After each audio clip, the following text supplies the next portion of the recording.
اور پھر بعد میں آنے والے تمام ایوبی امیر اور سلاطین العادل کے ہی جانشین تھے۔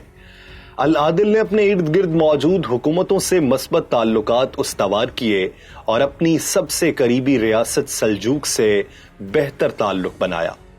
العادل کے جانشینوں نے سلجوق سلطنت میں تجارت شروع کر دی۔ اس کے بعد اس کا بیٹا الکامل سلطان بنا۔ العادل کے بیٹے الاشرف موسیٰ نے دمشق کی حکمرانی سنبھال لی، لیکن وہ خود کو اپنے والد کی جگہ دیکھنا چاہتا تھا۔ اس نے اپنی بیٹی ملکہ سلطان کی شادی سلجوق سلطان علاؤ الدین کیقباد کے ساتھ کر دی۔ اس شادی کے بعد دونوں خاندانوں میں گہرا تعلق قائم ہو گیا۔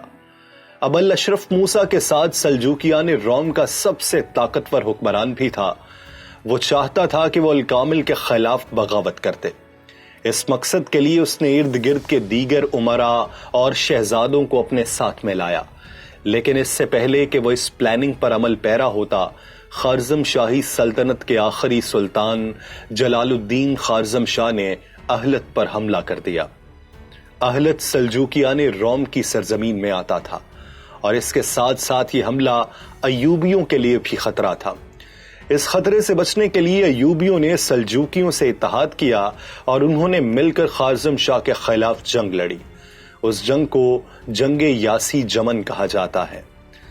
1230 میں سلجوق اور ایوبی فوجیں یاسی جمن میں پہنچیں۔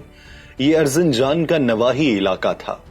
خوارزم شاہ نے کوشش تو کی کہ وہ ان کا اتحاد نہ ہونے دے، لیکن وہ اس میں ناکام رہا اور یہ فوج اس کے سر پر پہنچ گئی۔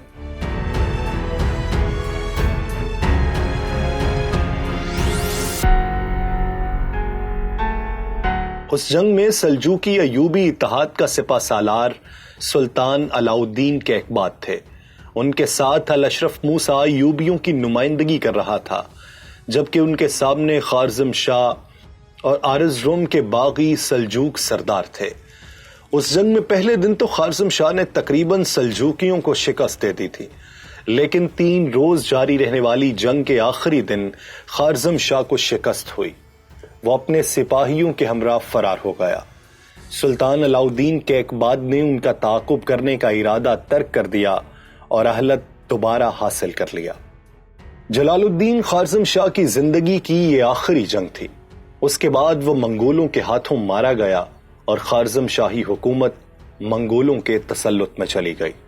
اور پھر 1243 میں کوسے ڈاک کی جنگ کے بعد سلجوق سلطنت بھی منگولوں کے تسلط میں چلی گئی تھی۔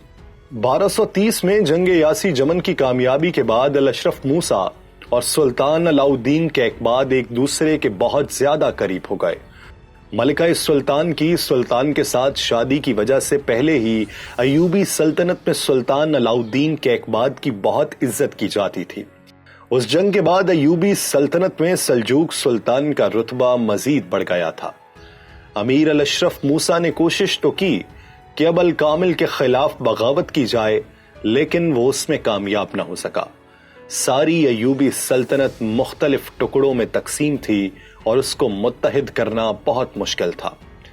1237 میں الاشرف نے چند معزز امیروں کو اپنے ساتھ میں لایا، لیکن اسی سال سلطان علاؤ الدین کیقباد انتقال کر گئے اور پھر چند ماہ بعد وہ بھی انتقال کر گیا۔ اس کے بعد اس کا بھائی الصالح اسماعیل دمشق کا امیر بن گیا۔ کیقباد کے بعد اس کے جانشین سلطان غیاث الدین نے حلب کے امیر العزیز کے ساتھ اتحاد قائم کیا۔ العزیز نے سلجوق سلطنت کے خلاف ایوبی سلطان الکامل کی ایک مہم کا بائیکاٹ کیا تھا۔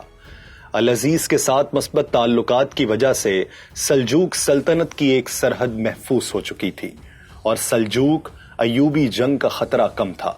اس دوران العزیز کی ماں نے العزیز کی بیٹی غازیہ خاتون کی شادی سلطان غیاث الدین کے خسرو ثانی سے کروا دی۔